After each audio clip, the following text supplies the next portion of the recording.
यहाँ एक मंदिर हुआ करता था। इस गांव में एक स्कूल हुआ करता था। इस बगीचे में एक कुआं हुआ करता था। यहाँ मेरा घर हुआ करता था।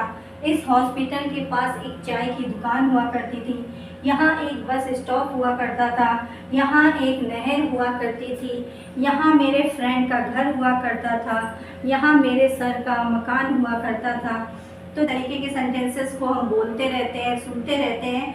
तो ऐसे ऐसे सेंटेंसेस को हम इंग्लिश में किस तरीके से बोलेंगे, आज की जो क्लास है इसमें मैं यही आप लोगों को बताने जा रही हूँ।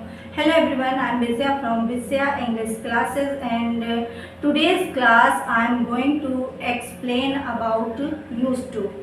आज की जो क्लास है इसमें मैं आपको यूज टू का यूज़ बताऊंगी।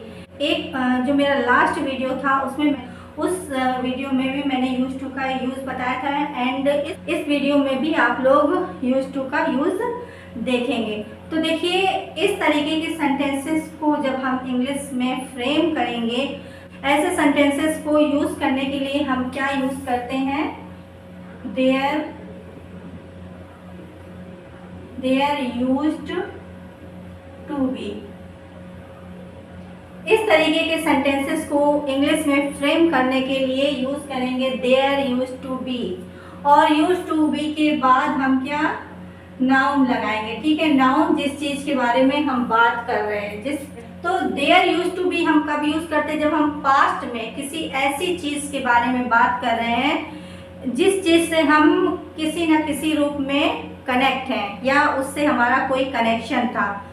बट जिस चीज़ से हमारा कोई ना कोई कनेक्शन था या हम कनेक्ट थे, वो चीज़ अब नहीं है। दैट मीन्स जो पास्ट में चीज़ थी, जिस चीज़ के बारे में हम बात करें, जिससे हमारा कनेक्शन था, जिससे हम कनेक्ट थे, वो चीज़ पास्ट में थी लेकिन अब नहीं थी। तो तो देखिए, जैसे यहाँ एक मंदिर हुआ करता था। हम अक्सर ऐसे सेंटेंसेस को यूज़ करते रहते, जैसे यहाँ एक मंदिर हुआ करता था, यहाँ किचन हुआ करता था, यहाँ बाथरूम हुआ करता था, यहाँ प्लेग्राउंड हुआ करता था, यहाँ पार्क हुआ करता था। ऐसे सेंटेंसेस हम लोग यूज़ करते रहते हैं और सुनते भी रहते हैं। तो इस तरीके के सेंटेंसेस को इंग्लिश में फ्रेम करने के लिए हम क्या यूज़ करेंगे, there use to be. There use to be का यूज़ करेंगे और उसके साथ जिस चीज़ के बारे में हम बात कर रहे हैं उस चीज़ को हम लगा देंगे। ठीक है, इस स्ट्रक्चर का यूज़ हम कब करते हैं, जब हम पास्ट में किसी ऐसी किसी चीज़ के बारे में बात करें जो पास्ट में हमारे से किसी न किसी रूप में कनेक्ट थी या हम उससे कनेक्ट थे, उसके साथ हमारा कोई कनेक्शन था। तो चलिए बनाते हैं, फर्स्ट वन देखते हैं। यहाँ एक मंदिर हुआ करता था। There use to be, there used to be, there used to be। और फिर क्या, किसके बारे में बात हो रही, मंदिर। there used to be a temple। और कहाँ, यहाँ, here। there used to be a temple here। यहाँ एक मंदिर हुआ करता था। इस गांव में एक स्कूल हुआ करता था। तो एक स्कूल हुआ करता था, देयर यूज्ड टू बी। अब देखिए क्या चीज हुआ करता था, किस चीज के बारे में बात कर रहे हैं, स्कूल। ठीक है, there used to be a school. और कहाँ, इस गांव में, in this village, in this village. इस बगीचे में एक कुआं हुआ करता था। अब इसमें भी हम क्या लगाएंगे, देयर यूज्ड टू बी। अब क्या चीज, एक कुआं। ठीक है, अ वेल। और कहाँ पे, इस बगीचे में, इन दिस गार्डन। यहाँ मेरा घर हुआ करता था। तो there used to be a house. कहाँ, यहाँ।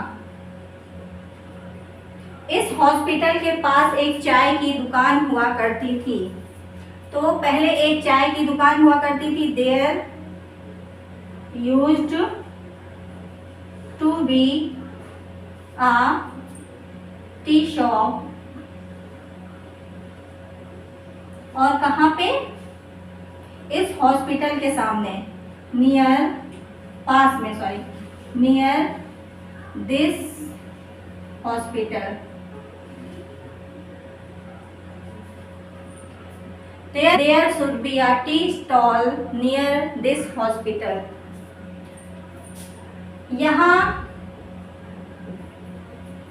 यहाँ एक बस स्टॉप हुआ करता था, तो there used to be, अब क्या हुआ करता था, bus stop, there used to be a bus stop, और कहाँ पे, यहाँ, हियर, यहाँ एक नहर हुआ करती थी, देयर यूज्ड